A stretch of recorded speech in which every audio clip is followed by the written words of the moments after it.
Welcome everybody to the first webinar in the series on fatherhood, the church and the first 1,000 days. If you're not familiar with Sikunye, we are an initiative of common good, a not-for-profit that was founded in 2006 that seeks to bring flourishing to people in 3 key time periods in their life. In their first 1,000 days, when they are receiving primary and secondary education, and thirdly, when they are seeking gainful employment. And Sikunye's specific focus is equipping the local church to provide support to families with children in the first 1,000 days. We know that when those parents are supported and are doing well, then they can provide what baby needs to reach his or her potential. And we believe that local churches and faith communities are well positioned and equipped to be that modern day village around families in this important stage of life. My name is Richard Lundy and I'm the team leader of Sikunye, and I'll be hosting this webinar series. And I know that people are coming into the Zoom room with different backgrounds and different expectations. You might be very familiar with the first 1,000 days, with fatherhood, or with the church. Perhaps all of them or perhaps none of them. You might be here from another nonprofit, a government department, an academic institution, or a local church. And I want to say you are all welcome into this space. For South Africa to have a bright future, we need a whole of society approach. And Sikunye's goal in that is to see churches play their part in seeing all children reach their potential. These 3 webinars are only 60 minutes each. Deliberately, it's on purpose so that we can reach as many people as possible. And tomorrow, we will be sending out links and information from this webinar so that you can explore further and share with others. We encourage you, spread the word, have conversations on various social media platforms. We're going to paste some hashtags and Sikunye handles into the chat box so that we can keep this conversation going even outside the Zoom room. Now, you won't be able to see other attendees, but just to let you know that we have people from 8 South African provinces with us today and across 6 countries. And I encourage you, you can use that chat box to introduce yourselves so that people can see where everyone is coming from. Now, in today's webinar, we'll be laying the foundation for the whole series. Dr. Hilary Goeiman will be sharing with us what the first 1,000 days are and how important they are for children's current and future development. We will then explore what the state of fatherhood is like in South Africa, presented by Dr. Tawanda Makusha.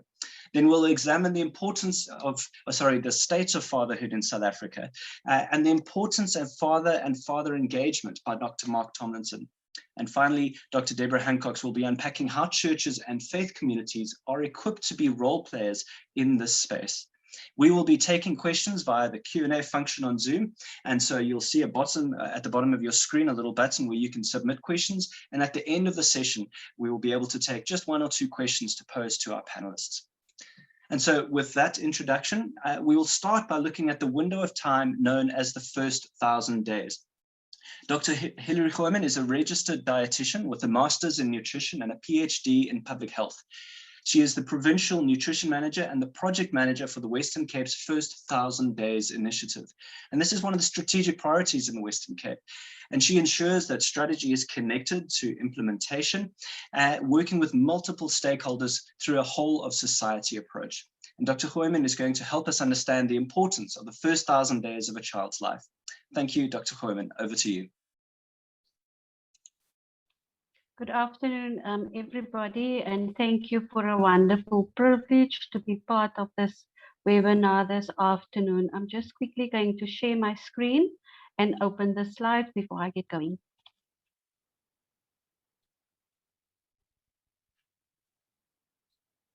Just checking, it's all good.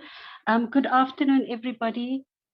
Once again, I'm going to cover the why the first 1,000 days is so important. So on behalf of quite a large team, I think there's a bit of a delay on my side.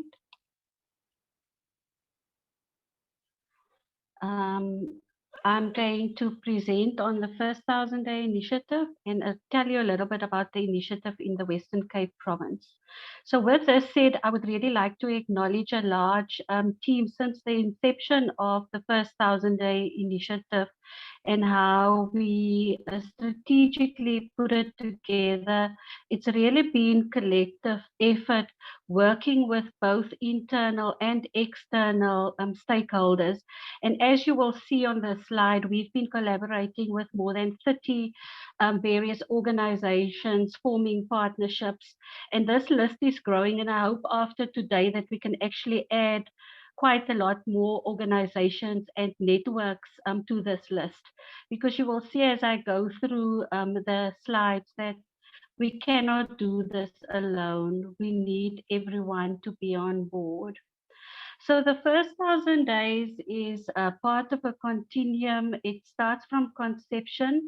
It includes the first 270 days during pregnancy, plus the first year 365, plus 365 in the second year, and that forms the first 1,000 days. So I was saying that it is part of a continuum. So we also know that post the first 1,000 days, we go into the foundation phase, but then of course also it forms part of the broader life cycle as we move on. So what we've been doing up until now is definitely based on evidence. We formulated strategies, and you will see many other policies listed on this slide. Also to say that this is not a static process, and that on a daily basis, new information is forthcoming, which helps us to formulate what we need to do.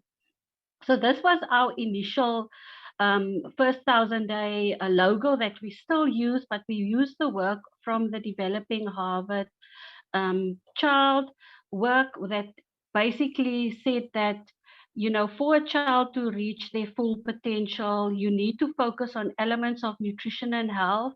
You need to look at elements of nurture, care, and support. And the third big area is that of safety, protection, and stimulation. So we formulated this first 1,000-day logo with saying that you know, we need to start right for a bright future, and in short just saying that the elements of importance is grow, love, play. But in 2018 the nurturing care framework was also launched, capturing 5 key components, and in essence it's the same as what we have got in our logo, indicating that for children to reach their full potential, we need to include all these components of nurturing care, that of adequate nutrition, good health. We need to provide opportunities for early learning, make sure that, you know, that they are safe. And with all of this, that we have responsive caregiving, because we know that parents, caregivers, and family members are the best providers of nurturing care. So in the next few slides, I'm going to flash through a few key areas based on the evidence that's available. The first one that I want to highlight is that there's a lot of evidence highlighting the importance of nutrition, especially for children under 2 years of age. And we know if we don't provide adequate nutrition, that the effects are often irreversible. We also know that in households where they are food insecure, that this also adds to maternal depression and stress, and definitely affects the outcome of children. This one is probably one of the key messages that I hope that at the end of the webinar you can also carry with you. That this is also the period that we know where we have rapid brain development, and by the 1,000th day the brain has reached 80% of its adult weight. And then from birth to the age of 18 months, the connections in the brain are created. I like to say faster than what I can click my fingers, at a rate of 1 million per second. And for these connections to really be found, it's important that we have the interaction between the caregiver and the child. As you will see in the picture, it is many times referred to as the serve and return a process.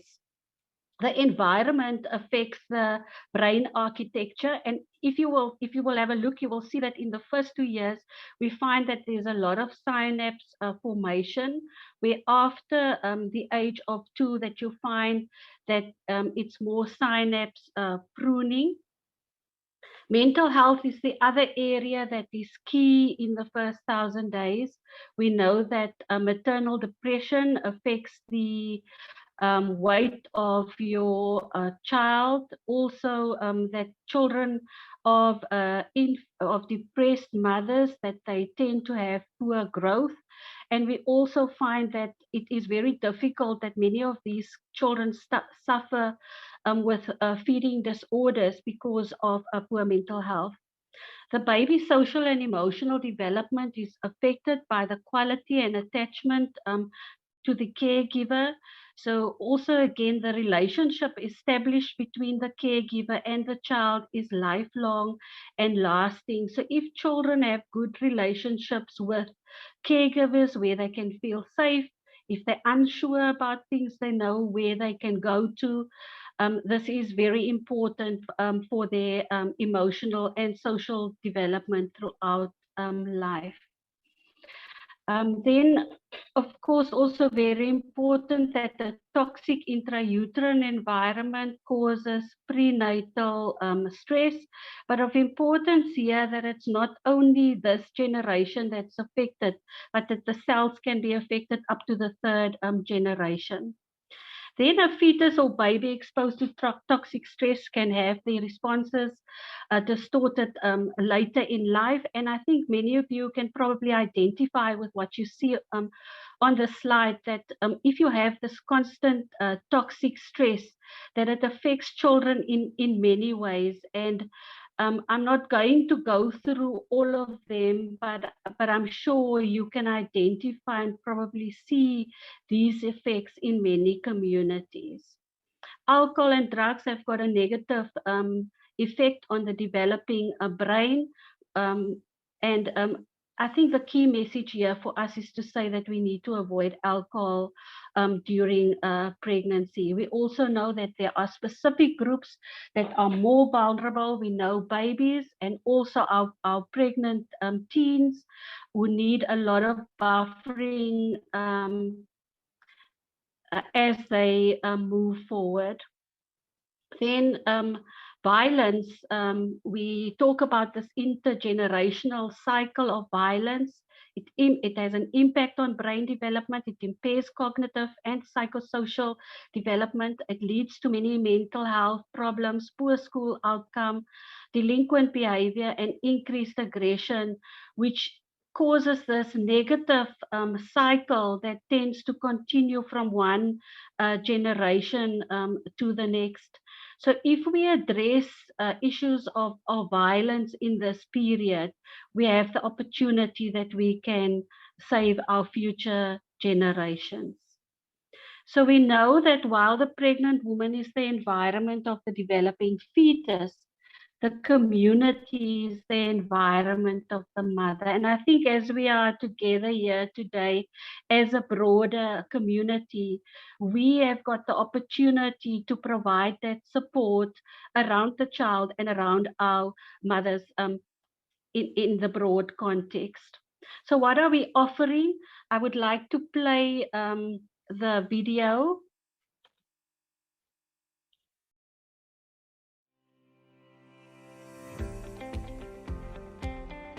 I'm Noma French Mbongo, the Provincial Minister of Health in the Western Cape.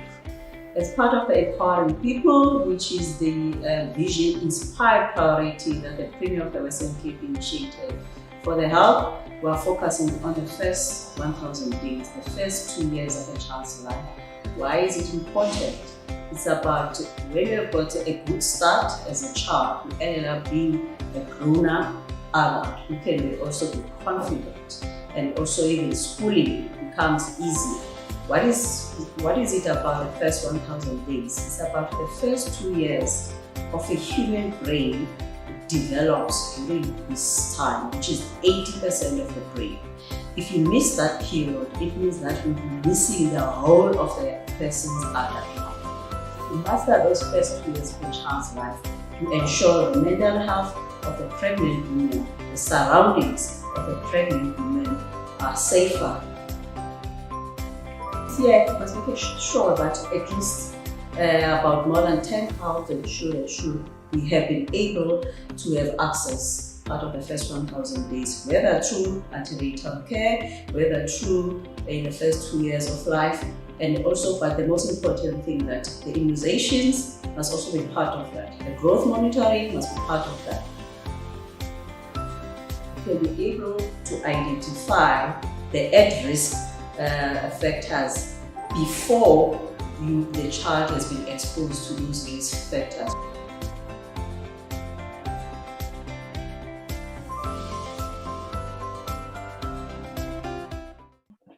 So I would just like to say, as part of what we're offering, we do follow a life course approach. And it's really about making sure that we no longer just making sure that children survive, but that they can thrive. And ultimately that we can work as a collective to transform the environments that children and families live in. We have put together this package, and I think there's a lot of opportunities for many networks to work with us. It comprises of 7 key components. So in the communication space, I will share with you the website that's there with many materials that you can access. You also saw in the video the importance of picking up risk early so that we can refer, but not only refer, but also support, providing parent resources at different touch points when we see them. We use the Road to Health booklet and the side-by-side campaign as central to making sure we incorporate all the key components of nurturing care. Providing relational support to families in the home and community context, making sure that our staff is trained and supported, and also capturing the learning so that we can go through a cycle of constant improvement. So there are many opportunities for us across sectors to work together, as I've said.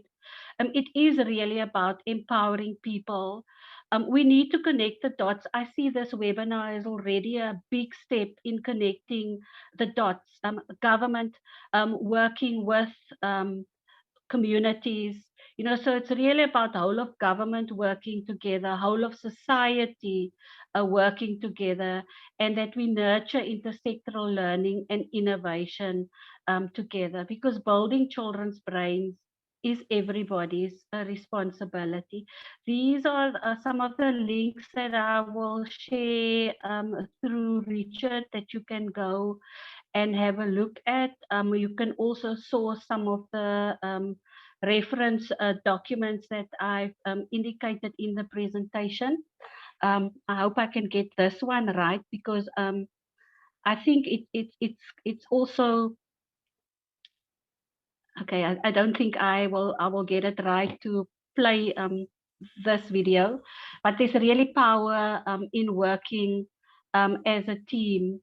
If we as a team work together, we can make the impossible possible. So I finally got it right to play, because I think sometimes we think that the obstacles that we face is so difficult and we will not be able to cross, but we can do it if we work together. So I would like to end off with this poem that you can see on the screen by Gabriela Mistral, which basically says that many things can wait, but the child cannot. Now is the time his bones are formed, his mind developed. To him we cannot say tomorrow. His name is today. Thank you very much, Richard. Dr. Goeiman, I want to thank you for your contribution. I think what stands out to me about the first 1,000 days is that this baby's brain is developing at, like you say, 1 million neural connections every second, but we can't see that. And the fruits of that development in those first 1,000 days, we only really see those fruits years down the line. And so it takes a little bit of faith, a little bit of trust that what we invest in children now is going to benefit them many years into the future.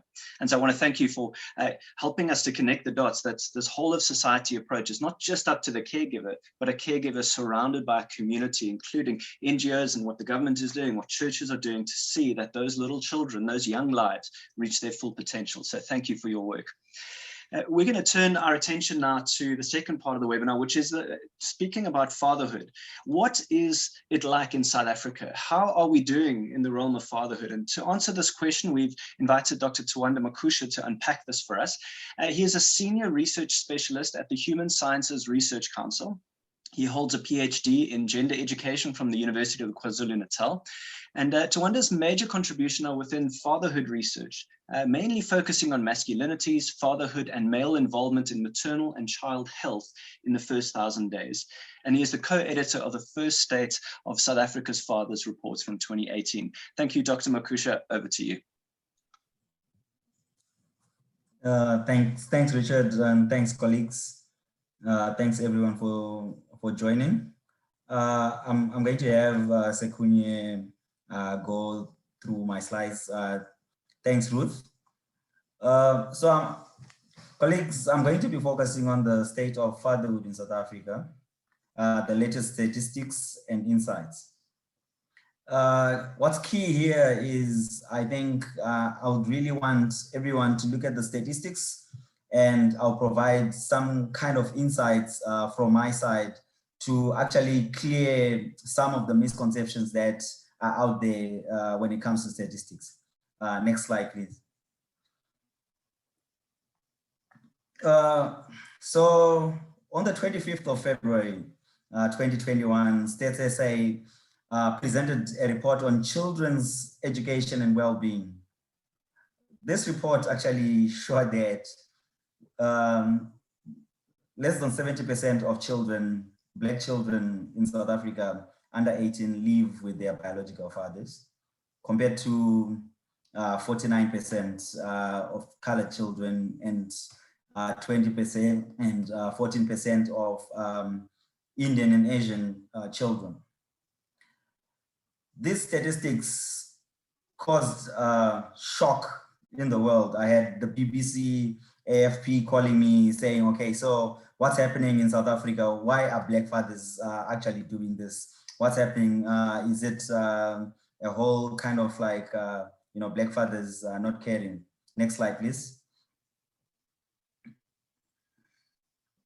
So what do these statistics mean at face value? They mean that fatherhood in South Africa is racially determined. Black fathers are absent, irresponsible, unsupportive to their children and families, while Indian and Asian and white fathers are present, responsible, and supportive to their children and families. However, colleagues, in the next few slides, I'm going to try and dismantle this kind of face value analysis of fatherhood in South Africa, because it's complex and it should just not be taken at face value. Statistics are very important, but they actually need something else to be supported. You can move on to the next slide, Ruth, thanks. So what statistics don't tell us is that non-resident, first of all, does not equate to absence.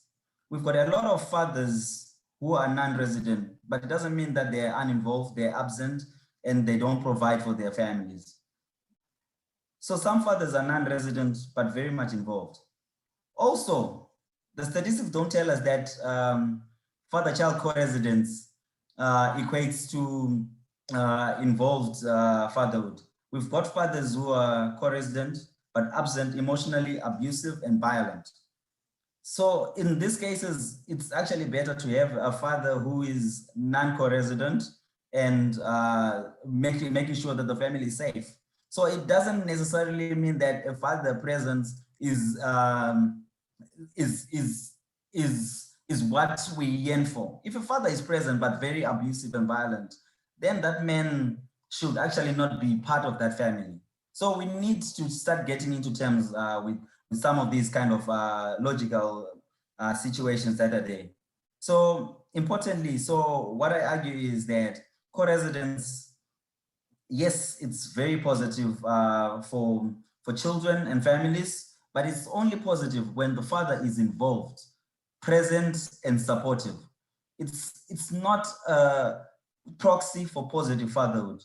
Nor does non-co-residence a proxy for uninvolved fatherhood. We've got a lot of uninvolved non-resident fathers who are very supportive. And that's a critical issue that we need to start looking at. Next slide, please. So I'm going to speak about the ugly truth in South Africa. So the South African context, dating back from the apartheid era, you know, we've got high rates of poverty, unemployment, inequality, violence, and all these impact on fatherhood. We've got 75% of children in the wealthiest quintiles, I mean, living in a household with both parents. So what this means is,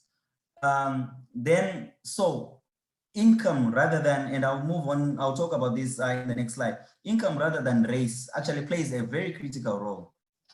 We've got 21% of children in the poorest quintile living in a household with both parents. So only 21% compared to 75% of children from the wealthiest quintile. So this tells us a story that men who are employed and earn well are more likely to be married and co-resident with their children compared to unemployed poor men. Next slide, please. So South African families are also very diverse in terms of household forms and also low rates of parental cohabitation with children. I spoke about the fact that 21% of children do not live in a household with either their biological mother and biological father. That's a huge number. It's unique. So what that means, it also affects father-child residence. So, and we've got, largely our families in South Africa are extended. 70% of our families are extended family household, usually being led by a grandmother who receives an old pension grant and supports her grandchildren and her children, etc. So we need to factor in, you know, fatherhood in terms of these kind of issues.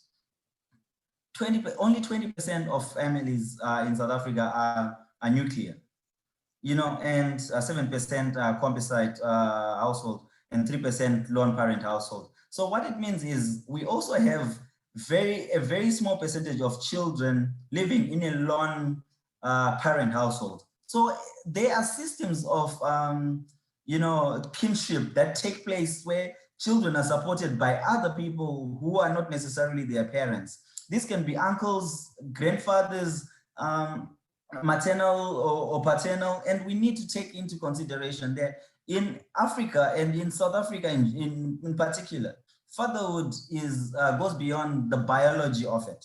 So we've got social fathering that is critical, that is important, that we need to factor in and say, if the biological father is not present, it does not necessarily mean that these children are left without a man who's providing support for them. So this is critical that we need to focus on this.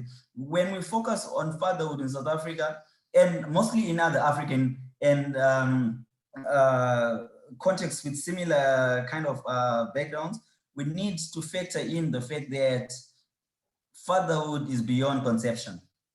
And yeah, so that's important. Next slide, please. So this is also something that's very critical in South Africa.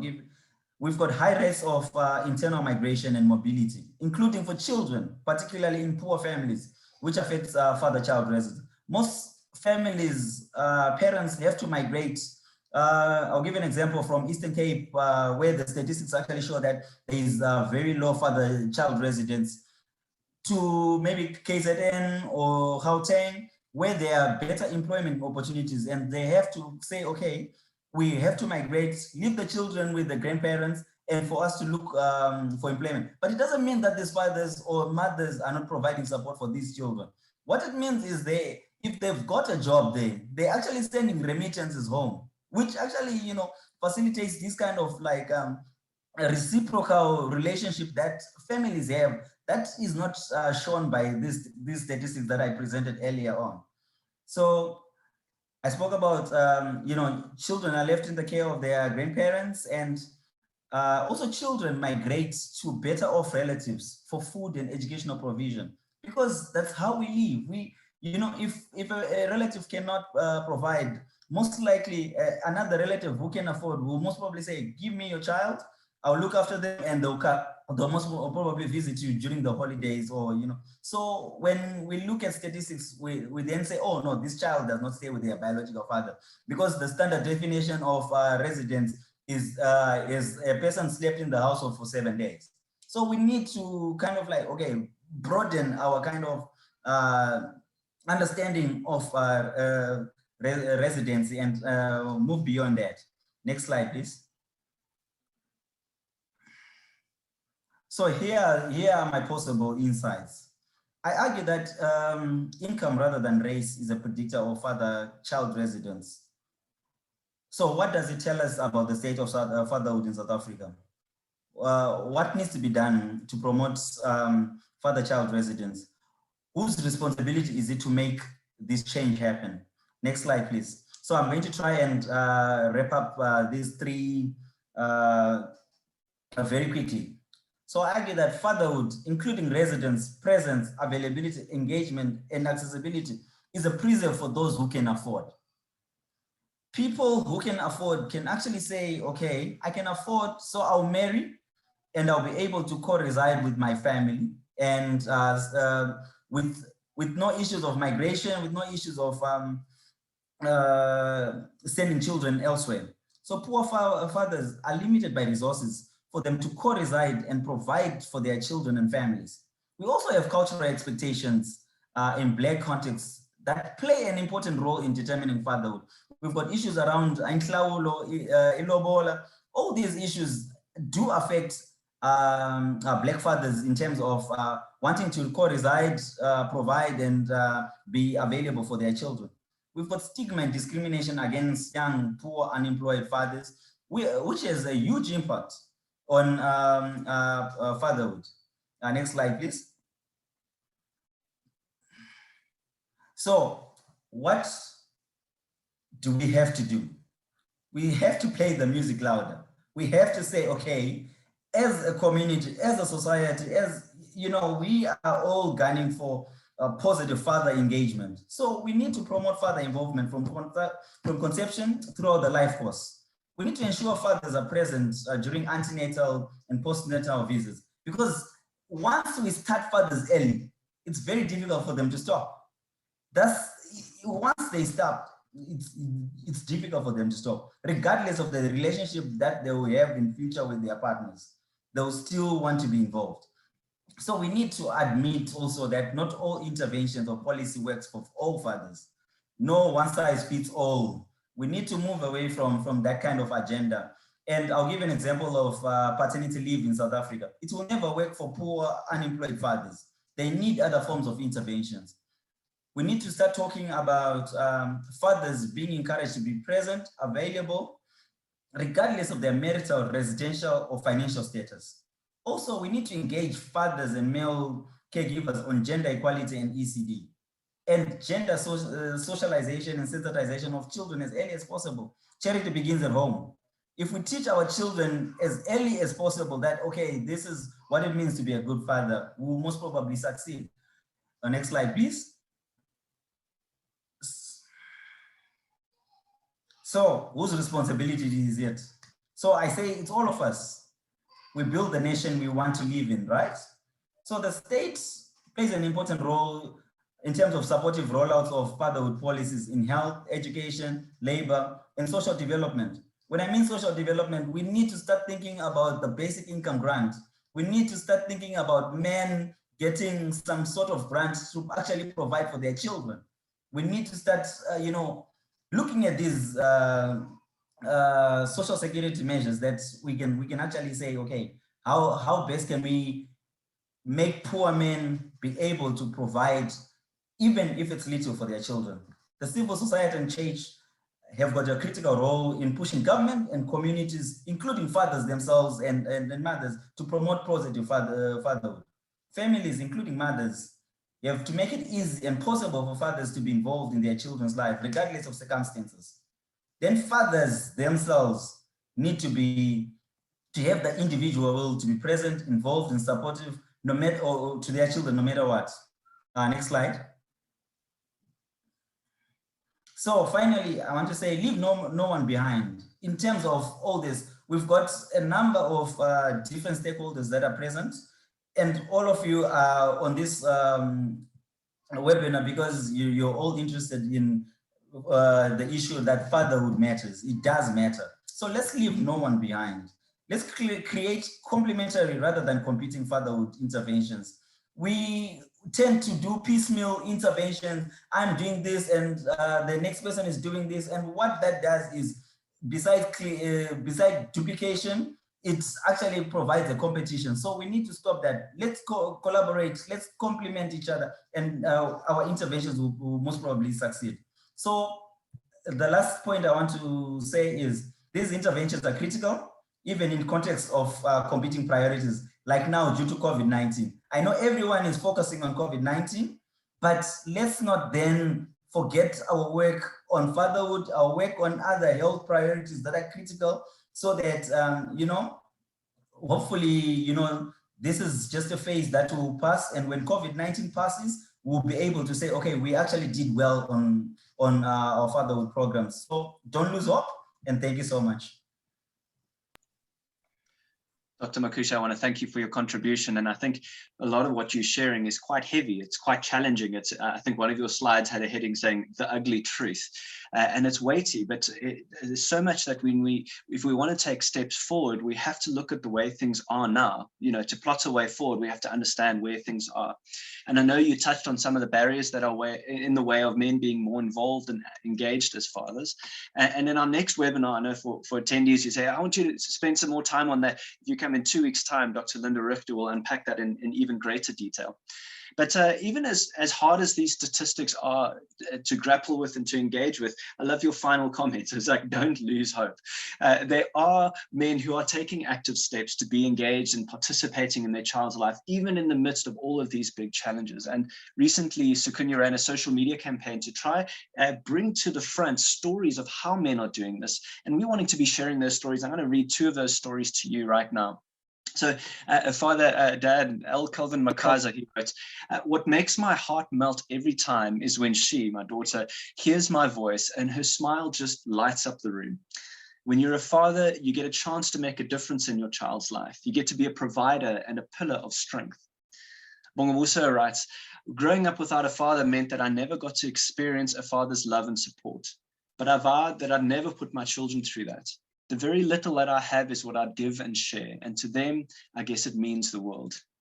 And it's these kinds of stories and many, many others that help us realize that even though the statistics of father involvement or presence or engagement are quite a big reality check, there are still men who are playing an active role. And the big idea around this webinar series, like Dr. Makusha spoke about, is to have these conversations, to bring role players from across society to explore what can be done to encourage fatherhood engagement. This isn't about blaming men or giving up on the idea that South African men can be good fathers. As Dr. Makusha says, once men start early, it's hard for them to stop. Something can be done and there is hope. And I encourage you to stay with us across this webinar series to find those things that you can be doing along with others to see fathers encouraged to be more engaged. Now, we're going to focus next on the importance of fathers. In our modern day society, we may be asking ourselves the question, do we really need men? What is the benefit of fathers and father figures being involved in the lives of their children? And so we asked Dr. Mark Tomlinson, the co-director of the Institute for Life Course Health Research at the Stellenbosch University, to share with us the benefits of father engagement with specific focus on the first 1,000 days. Dr. Tomlinson, unfortunately, had a conflicting appointment today and has pre-recorded his contribution for us. So enjoy the video that he has prepared for us. Good afternoon, everybody. My name is Mark Tomlinson. I'm the co-director of the Institute for Life Course Health Research, which is in the Department of Global Health at Stellenbosch University. I'd like to thank Richard and others for the invite to this meeting. And I'm going to try and chat to you a little bit in the next 15 minutes about why I believe father engagement is so vital. And I'm going to divide my talk into 5 parts. The first is, why is early so important? The second, there's no such thing as a baby. Third, what does an enabling environment mean? 4, remember the life course. And finally, fathers just have to show up. So firstly, why is early so important? You will have heard from Hilary and others about the first 1,000 days and how important this is. But what is some of the research? I just want to touch on a few instances which for me really speak to the issue of engagement. The first is we know that when an infant is born, that it's able, for example, to recognize the sound of its mother's voice. We know this because we've replicated in many studies of this capacity for infants to preferentially turn to the sound of their mother's voice, and this is based on their in the womb having heard the mother's voice for those nine months. Equally, it's also possible for them to recognize their father's voice. When my first child, when my wife was pregnant with our first child, I read him in 2 entire novels during the course of the pregnancy, hoping that he would also recognize my voice. But of course, there's a lot of other benefits of that in terms of engagement and a lot of things already starting in the womb. We also know that infants, when they're born, can recognize their mother's smell. And we also know that if the fathers are around, they will very quickly be able to do that. And so we know that infants are exquisitely primed for exploration, for learning, for curiosity. And this is from the very first moments of birth. You will see them turn to the sound of that mother's voice. You will see them, even though their sight, it's there, but it's struggling in a way, but it seeks out the mother's face. It seeks out the father's face. We also know that in this early period, and I'm sure Hilary would have mentioned this, is that the infants are provided with a far more potential synaptic connections or neurons to make those connections than they actually need, and they pruned based on the experience of those early months and early years. And so I would like to suggest that this early period is vital, and that for fathers to remember that it's an absolute privilege and I would suggest and contend a joy to have the engagement with this infant as it starts to explore, and in a way, even though it's lying on its back, for example, in those first few weeks, but actually start playing in the world and giggling and laughing. And it's an utter privilege, and it's vitally important for the development of that infant. Secondly, there's no such thing as a baby. This, of course, sounds rather odd. It comes from somebody called Donald Winnicott, who was a British pediatrician. And basically, he said it to make the case that a baby without a caregiver, without a mother, without a father or someone to look after it will die. That a baby is by definition in a relationship from the start. Infants, as we are social beings right from the beginning. They primed for social engagement, for responsiveness. And this back and forth, this responsiveness, this attunement that starts happening. Some people have referred to it almost like in a tennis game, a back and forth, like a racket, a serve and return kind of engagement. This is what they need to build that brain that we were speaking about, and that Hilary and others have spoken about in the first 1,000 days. And it's really important here is obviously this has to be done at the pace of the infant. Infants need to withdraw at some level when they start getting a little bit overstimulated. And so we don't want to be over intrusive, for example. And this is the important point, is that more is better. More engagement is what infants want. This is how they start learning about engagement and about social interactions. Number 3, what does an enabling environment mean? Linked to the second point around them being social beings is that infants are born into a social milieu, into an environment where there's the mother, there's potentially the father, there's grandmothers, there's grandfathers, there's siblings, and they're born into the social milieu. And that milieu, that environment, needs to be as enabling as is possible to allow the development of that infant in the most important, in the most optimal way possible. So the best example I can use for this is around maternal mental health, is that we know that at least a fifth of women in the first months after birth will experience, in some cases, quite a severe postnatal depression. We also know that the factor that's the most associated with, in almost all the studies that have been conducted around maternal mental health, is actual social support, both from the father, but also from that broader environment. So the extent to which a father can be around and is visible and is present in terms of improving and in terms of setting up that enabling environment in the best possible way, that is good for the mother, and that is good for by definition for the infant. Alison Gopnik is an American developmental psychologist who's done a lot of work in the area of parenting, and she wrote a fascinating book called The Gardener and the Carpenter.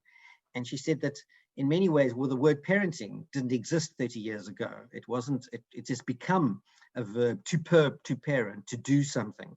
And she would argue that what's happened is that we've become too much of the carpenter around parenting, that we want to create this child, mold this child in very particular ways, with a particular plan in mind, with a particular outcome in mind, as opposed to what a gardener does. You create the conditions and you allow then the plant, in this case, in terms of the metaphor, the child, to then flourish. And fathers are central in this, in terms of creating this enabling environment. And many years ago, when I first started working in this field, I remember reading a paper which interviewed a number of women about what they wanted their husband to be doing. And the assumption was that because they were engaged now with breastfeeding with the infant, that they wanted their partner to help with washing, with doing the ironing, with cooking. And most of the women interviewed in the study said, no, that's great if they do that, but in fact, they've pretty much never done that in this kind of the context of that study.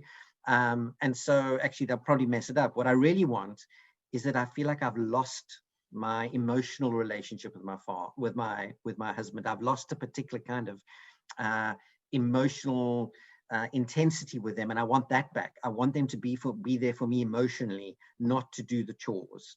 And of course, doing the chores is a help. I'm not for a minute saying that it isn't, but it's important to remember that there's something about being for a father rather than always necessarily only doing in those first few months.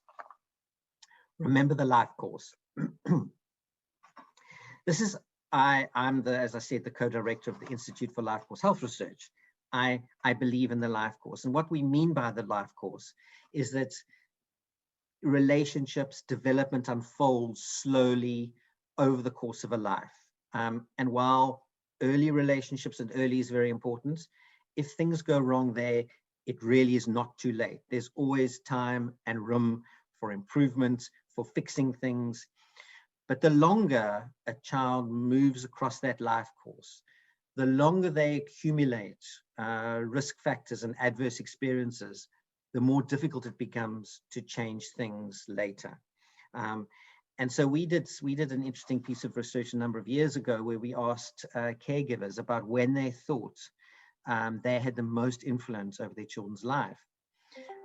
Interestingly, I would have thought they would have said very early.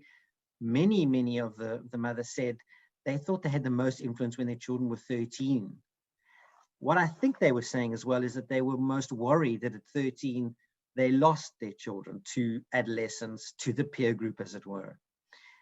What the life course tells us is that if you have a worry about losing your child at 13, the way you deal with that is by doing everything from before they were born, in fact, but certainly from when they were born until they're 13. Because when they get to 13 and there's a danger you losing them to a gang or a peer group or whatever it might be, that ultimately the thing that is going to make the difference is the relationship you had with them, that you've built slowly over time in small steps. And if you haven't done that for 13 years, it's very difficult to start doing that at 13 years. So development happens in cascades. Bad things may happen. And if we correct them, if we get children back on track, things will be fine. Michael Wright is a famous child and adolescent psychiatrist from the UK, Sir Michael Wright. And he did a piece of research many years ago around the loss of a parent when children were about 10 years old. And the hypothesis, of course, was that if a 10-year-old loses one of their parents, that's devastating for their development. In fact, what he found was if the parent that was alive held things together, was there for their children, they didn't have to move house because of financial issues or whatever, but that the remaining parent remained a consistent, stable, caring, responsive caregiver to that 10-year-old or a number of children, that in fact they were fine. And that speaks again to that enabling environment. If you create a holding environment that allows the conditions in which children can flourish, and fathers are utterly central in this. And I'm afraid you can't do this by playing golf every Saturday afternoon. You have to be present in the life of your child. You have to spend the time. The final thing I want to talk about is fathers just have to show up. So one of my favorite novelists is somebody called Michael Chabon, but I actually like him more for some of his essays that he's written. And he wrote a collection of essays which I'd highly recommend anyone reading, called Manhood for Amateurs. And I'm going to read a number of quotes and then dot that with some thoughts. But he starts one of the chapters in this essay and he says, and here I quote, "The handy thing about being a father today is that the historic standard is so pitifully low." And this is where he would argue pretty much these days fathers just have to show up. And to show this, so he's a novelist, and his wife at the time, they have 4 children, and his wife when they were young was a federal prosecutor, a lawyer, and so he was the stay-at-home father. And he talks about a case where he was in a grocery store standing waiting to pay, holding one of his children, a 20-month-old, in his arms. And a woman came up to him and said to him with a smile on her face, "Oh, look, you're such a good dad, I can tell." And he kind of wondered about that. He thought he wanted to say to her, "Well, in fact, don't worry, it's really not my child. I just found them in the back," but he held back. And then musing on this incident, he thought, and I quote again here, "I don't know what a woman needs to do to impel a perfect stranger to inform her in the grocery store that she's really a good mom. Perhaps she has to perform an emergency tracheotomy with a big pen on her eldest child while simultaneously nursing her infant and buying 2 weeks of healthy but appealing break time snacks for the entire cast of The Lion King." And I would suggest that part of our job, your job as fathers, is not to just show up. It's really important. It's much more than just showing up. You need to be there for a long time. You need to be there for as much time as you can. Quality time is a myth if more time is possible. And I'm the first to, and this is really important. If that's all you can do, then make it quality time. But if you have more time, it really is better to spend it with your toddler and your young child than playing squash on the golf course or sitting with your mates having a beer. And to be part of creating an enabling environment of care, love, respect, and engagement for your baby, your toddler, your child, your environment, your partner, for everyone. Your main role, I would contend, is not that of disciplinarian, although of course you need to do this. And yours is not the role of violence directed at children. I'm talking here of corporal punishment. Not hitting a child has never and will never hurt anybody. Your presence, your courage, your loyalty, your love, your consistency, that is what your child needs. And that is the basis of the relationship that will allow you to then negotiate the hazards and the obstacles as they develop over the life of that child. And I want to end with a quote from Michael Chabon from the book Manhood for Amateurs. And here I quote, "The daily work you put into rearing your child is a kind of intimacy, tedious and invisible as mothering itself. There is another kind of intimacy in the conversations you may have with your children as they grow older, in which you confess to failings, reveal anxieties, share your bouts of creative struggle, regret, frustration. There is intimacy in your quarrels, your negotiations, and running jokes, end quote. Thank you. There's such important research that Dr. Tomlinson is bringing to the fore. One of the things that stood out for me is how parenting is best done starting early, and that this enabling environment, the conditions around children must include fathers. That has a positive impact on the life of the child and the mother. And we are running a little bit longer than what we had planned. We were due to finish at about 4:10. I'd encourage you to stay. If you can't stay, you're welcome to drop off the call and pick up the YouTube link that we sent to you tomorrow.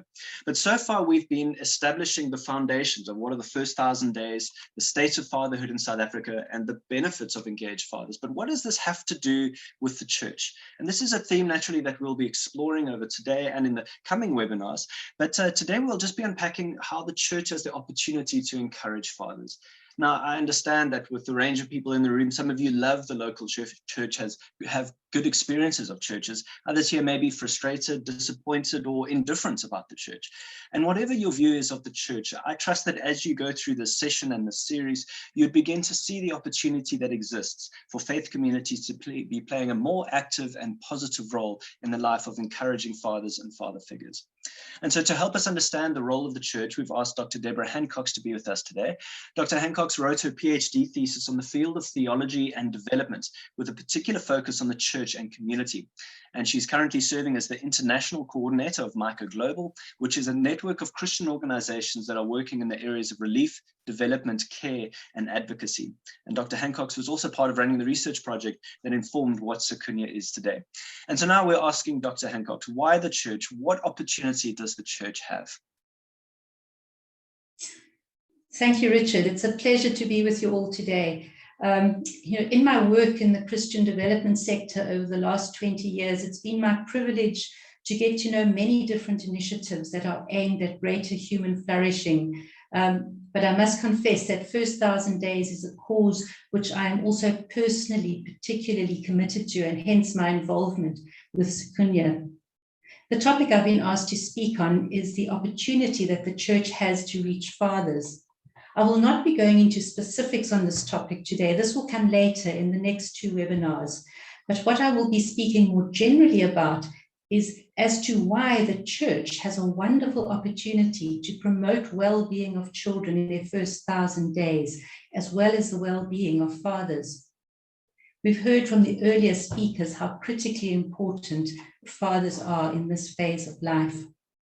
I'll speak briefly on the church from 2 perspectives that are foundational to the understanding and the engagement of the church in the first 1,000 days and fatherhood. So firstly, the church as a social actor in social development. It's important that we understand that whatever we think of the church and our relationship with it, we need to understand the church as a social actor. And secondly, by considering the unique assets of a local church. So firstly, the church as an important social actor in social development. I'll start with a couple of definitions. Social development is about social actors putting people at the center of development. It is, to quote James Midgley, a process of planned social change designed to promote the well-being of the population as a whole within a complex of a dynamic, multifaceted development process. Social refers to human interactions and the entities that arise from them. These may include, for example, families, community groups and organizations, including the local church. Even whole communities are included in this understanding. And development, it refers to a multifaceted process of seeking positive societal change that comprises social, cultural, gender, political, environmental, as well as economic and spiritual dimensions. Social development actors are any group, both governmental and non-governmental. And I'm particularly loving the collaboration that we're seeing in Sikunye between governmental and non-governmental organizations who are seeking either directly or indirectly to promote the social development. So moving on now with that understanding of social actors and social development, I think it's fair to say, and history shows, that the church has for centuries been an influential social actor. For example, as we may see if we read the story of the abolition of slavery, and also the role that some churches played in the end of apartheid in South Africa. At a time of widely accepted secularization within society, scholars point to religion as being embedded in change processes in society, not passive, but playing a role that may either promote or inhibit change. Scholars Tahar and Ellis state regarding the development sector that one of the greatest surprises in recent decades has been the resilience of religion. You know, there was a sense that after a while, religion would fade away as progress overtook. That has not proven to be the case. Religion, they maintain, this is Tahar and Ellis again, provides a powerful motivation for how many people choose to act. Therefore, the worldviews of people that social development seeks to benefit must be engaged. Churches typically engage in or have the potential to be engaged in 3 types of social development activity. Firstly, churches are well suited to relief and charity activities. Secondly, churches disciple and develop their own congregants. And if this is done well, with a view to God's heart for holistic transformation, these congregants then go on to be change agents in whatever sphere they're engaged in. Thirdly, local churches working together may also serve as activist organizations and leaders in social movements for wide-scale change. I believe and I hope that the church will do this in the area of first 1,000 days.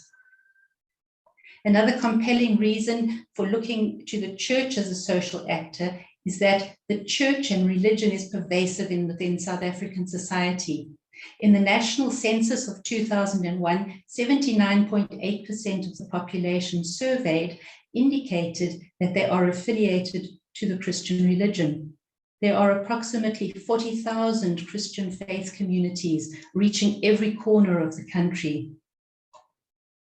And finally, on this point, the father of our nation, Nelson Mandela, whilst president, acknowledged the connection between social and spiritual transformation when he said, within the context of the African National Congress's statement on moral renewal, he said the following: in striving for political and economic development, the ANC recognizes that social transformation cannot be separated from spiritual transformation. So having touched on the role of the church as a social actor in social development, I want to move on now to my second point, considering the assets of the local church that may be brought into play in support of the first 1,000 days and fatherhood. In social development, an asset-based approach is widely promoted. This is about not starting with analysis and interventions based on what is wrong or what is missing, but rather asking the question, what are the assets? Those things that are valuable and useful, which are present in a community, in this case, the local church community, that may be mobilized for practical purposes, such as flourishing in the first 1,000 days and for strengthening fatherhood. As James Cochrane, in his religious health assets approach, states, an approach via assets focuses more strongly on agency in the local context to identify what is already there to work with, rather than assuming a pathology of deficits that requires outside agency in the first place, and thus undermining local agency. Taking an asset-based approach to church in the first 1,000 days, the aim, therefore, is to work with the strengths and capacities inherent to a local church or congregation, as some people refer to them. To think through what these might be, these strengths and capacities, I'm going to use the 8 strengths which Gary Gunderson, in his highly recommended book, Deeply Woven Roots, suggests are inherent to a local church. After each one, I'll pose a simple question for you to reflect on regarding the intersect of the particular asset in fatherhood. So Gary Gunderson, he says the first asset or strength of a church is the ability to accompany, to show up in other people's lives, personally and physically, to visit, care, be present, attend, and listen, one human with another. And we can ask the question, how might the church's asset of accompaniment strengthen fatherhood? The second asset is that of convene, to gather groups around coffee tables or in large stadiums to engage opportunities and challenges of finding God's intention for people and communities. And that question, how might the church's asset of convening strengthen fatherhood? Thirdly, connect. The local church has the ability to create webs of relationships among the complex lives of members and communities so that resources can be engaged, accessed, and aligned. And the question, how might the church's asset of connecting strengthen fatherhood? The church has a strength of telling stories and listening to stories, creating space for people to articulate their stories and thereby to recognize and play their role amid their complex relationships with other humans and with God. And we can ask, how might the church's asset of storytelling strengthen fatherhood? The fifth asset of the church that Gunderson shares with us is to give sanctuary, to create safe spaces for programs and services that can be critical for individuals, and also sanctuary for important social dialogues. How might the church's asset of giving sanctuary strengthen fatherhood? The church has an asset of blessing people, especially children. And Gunderson points out that children grow in the direction of what blesses them and what looks like life, and congregations have enormous practical power to bless. So we ask the question, how might the church's asset of blessing people strengthen fatherhood? The seventh asset is prayer, to help people dialogue with God, to be interceding for others, and listening for God's leading. So we ask, how might the church's asset of prayer strengthen fatherhood? And finally, Gunderson's eighth asset that he draws out of the congregation, the local church, is the ability to endure. Congregations are built for slow change, long-term, everyday discipline, growth and development throughout the cycle of life. They're not a program that's here today and gone tomorrow.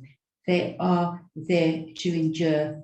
So finally, we might ask, what does the church's asset of enduring have to offer in terms of strengthening fatherhood? So this concludes my second point, which I hope is just an appetizer for you to engage more deeply with the assets of the local church for the first 1,000 days in fatherhood. And I wish we had time to discuss all of these, but maybe at another time. So I'm going to close with these words from the South African theologian Jerry Pillay, words especially being spoken to both clergy and laity in our local churches today. He says, the Christian church has always been involved in the transformation of society, especially as it took sides with the poor and oppressed. At times it seemed to have lost this focus, but somehow, throughout the ages, it has managed to sustain this mission responsibility. Today, more than ever, given the increasing poverty, violence, and injustices in the world, the Christian church is called upon to engage, embrace, and continue with its task of being an agent of transformation and change. It has to fulfill the gospel imperative of making the world a better place for all to live with justice, peace, and harmony. End of quote. So may those of us who consider ourselves part of the Church of Jesus Christ learn to see this high calling through the lens of the first 1,000 days of a person's life, including the critical phase of fatherhood and fathers. May we seek to be excellent and effective partners with other social actors who share the same vision and goal for human flourishing and fatherhood in the first 1,000 days. Thank you. Dr. Hancox, thank you so much. I think you've painted such a great picture of communities across the nation of South Africa playing an active role in encouraging fatherhood. And you just get the sense of potential of these faith communities. And now that we've heard from all of our panelists today, I trust you can see the connection between these important topics. Fathers do matter. The first 1,000 days is a crucial window of time, but we have real challenges in South Africa, and churches do have assets that can be used and mobilized. So I want to thank you all for joining us today. If you felt like we were just scratching the surface, you're correct. Our hope is that these conversations around this topic continues, that you further explore and engage more, that something that has sparked your interest, you take that conversation further in your circles and in your context. Our next webinar is in 2 weeks' time on the 27th of May, and we'll be answering the questions of, well, what does active or engaged fathering look like? Paint a picture. What are the barriers that get in the way of fathers being engaged? And I've seen some chats in the chat box about questions and comments around that. We will be exploring that some more. Another question is, what does the Bible say about fathering for faith communities? And what are the messages that faith communities are using that are helpful or perhaps harmful when it comes to engaging or encouraging engaged fatherhood? As I mentioned, and it has been mentioned in the chat box, that you will be receiving an email with a document of various links and articles that have been mentioned today. And the recording will also be made available on our YouTube channel. Please spread the word. If you found this useful, encourage others to join up. They can sign up by the events page on Sikunye's website. If you're new to Sikunye, I also want to invite you to our Church and Early Life webinar. This is a more interactive conversation around what local faith communities can be doing to strengthen families as a whole, so that caregivers can provide what their children need to reach their potential. We have 2 coming up next week for you to choose from, and we will put the links in that email for you tomorrow. I want to thank all of our panelists today, Dr. Goeiman, Dr. Makusha, Dr. Tomlinson, and Dr. Hancox for their contribution. We so appreciate your time and expertise and the wisdom that you're bringing into this conversation. All the best in your work going forward. And I want to thank all of you attendees for joining us today. We hope to see you again in 2 weeks' time, and goodbye.